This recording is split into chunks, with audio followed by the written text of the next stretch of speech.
Welcome to another video here at the Tomb of Illumination.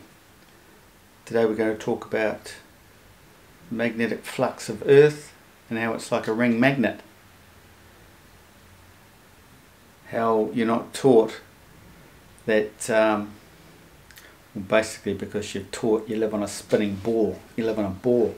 No, a load of garbage, because the magnetic field does not move from the south to the north. It cannot, because the magnetic field of Earth does not cross the tropics, does not go across the equator. Just like the sea currents and the winds, they do not cross the tropics. The magnetic field on either side of the tropics, Cancer and Capricorn, drop straight down to the ground vertically, then pass opposite to each other's pole. So you've got the flux coming out of the centre north, goes over to the Arctic, Tropic of Cancer, drops to the ground, then along the ground thou shalt go, and then up and over the field in the south, comes out of the Antarctic, up and over the field, over, drops down at Capricorn, to the ground, along the ground thou shalt go, and up and out of the North Arctic, centre Arctic. So we can see here the two fields for a starter. It's basically a toroidal field, okay? So imagine a toroidal field. You've got that centre part inside a toroidal field, which represents the north. So there's the North Pole in there. This is all the South Pole around the outside. Realise the South Pole, if you work on a cycle, a figure-8 cycle, the North Pole, the north end of that cycle, like the north end of the sun's analemma, is 33% smaller than the southern field. There's cycles. So you can imagine sun analemmas, figure-8s all the way around, flowing all the way around. It's a continuous cycle moving west. That's in the poloidal. Earth has a sun. That's what creates that movement.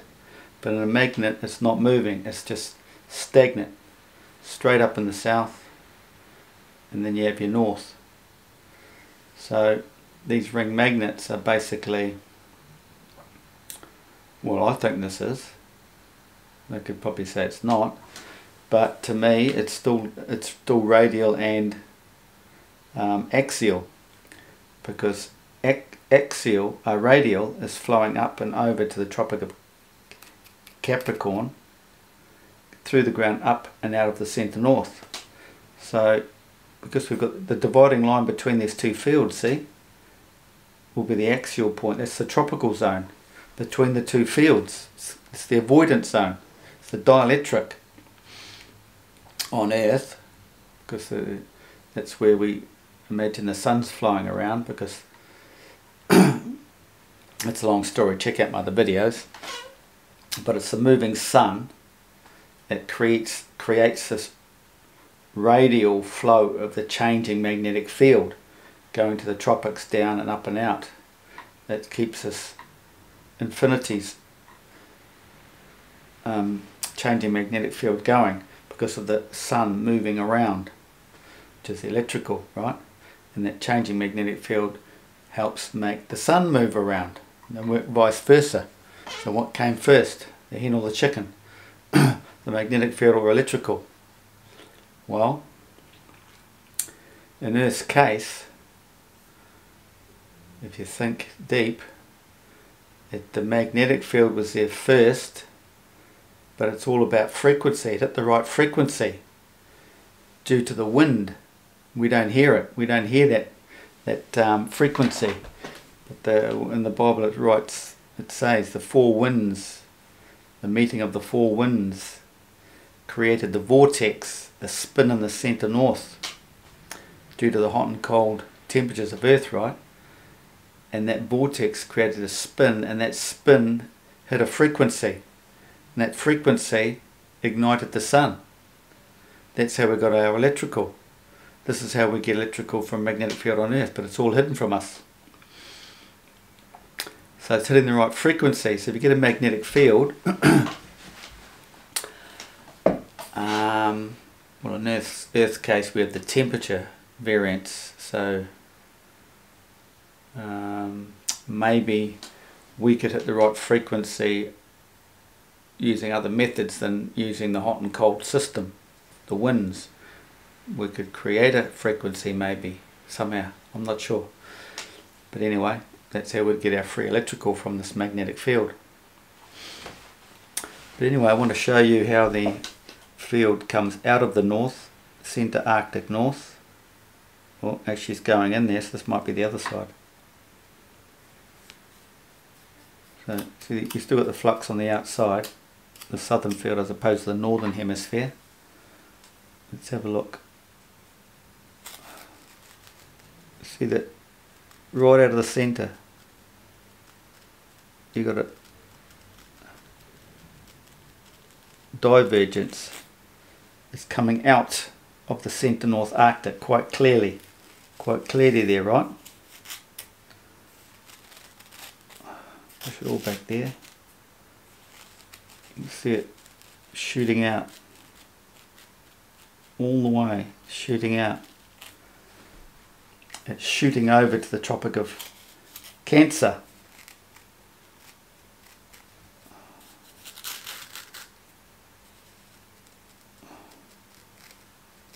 Dropping back down at the tropics, in between the centre and there.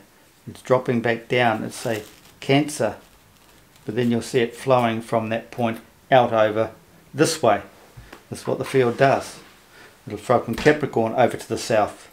That's all the southern field that's flowing over from the Antarctic right over to the Tropic of Capricorn. And within that northern region you'll get a flow coming out and over to Cancer. So that's above Earth, the divergence from the centre. You can see it all flowing out. But then you turn it over,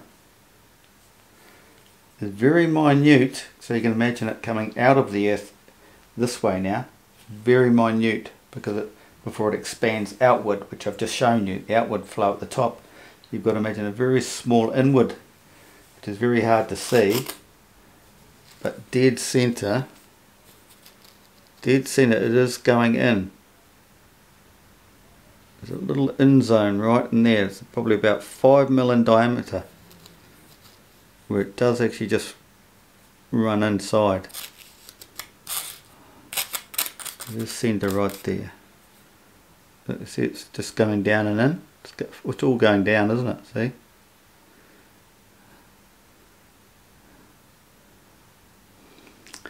So if you imagine it like that, that's still just the flux of the Earth. Along the ground thou shalt go. You've still got the flux. It's a magnetic field flowing through the ground. So you've got to see the flux somewhere, don't you? But it's going up through the Arctic and out like this. So it's quite clear there, isn't it, guys? The two fields there, the tropical gap. So you call all this the south. Tropical gap was right in.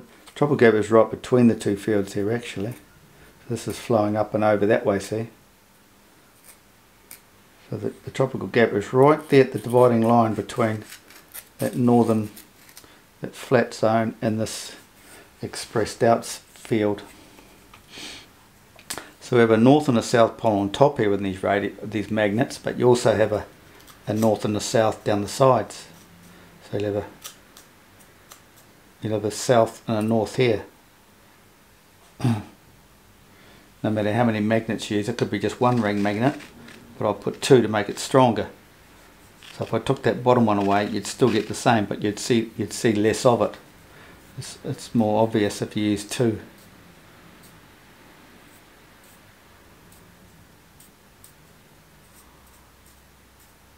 Flux there.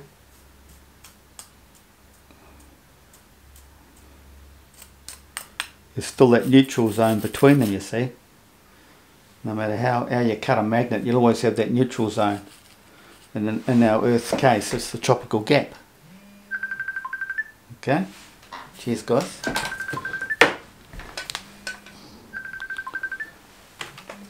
I shall just make a point. I'm not sure I mentioned it. So really, in Earth's case, it is poloidal and toroidal. poloidal is the electrical, which creates the movement like this. But toroidal is flowing this way, back in like this, or out, which is basically the radial. And that, the radial, and then you've got the axial around this way, which would be the poloidal. Okay, cool.